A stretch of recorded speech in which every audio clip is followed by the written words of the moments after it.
modernisasi pertanian terus berkembang untuk mendukung swasembada pangan nasional. Salah satunya melalui penggunaan combine harvester yang mampu memanen, merontokkan, dan membersihkan gabah dalam satu proses kerja.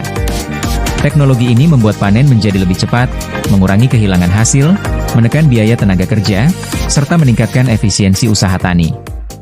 Mendukung modernisasi pertanian, kita melakukan panen menggunakan combine harvester, menggunakan full mekanik, sehingga pada saat ini dengan efektivitas yang lebih tinggi, dengan modernisasi yang kita dukung dengan combine harvester, pertanian kita akan lebih baik, lebih maju.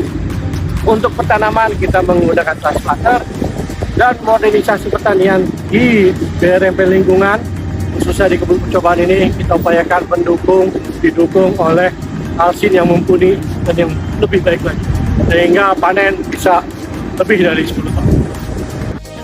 Bersama mekanisasi pertanian, kita wujudkan pertanian yang lebih modern, produktif, dan berkelanjutan.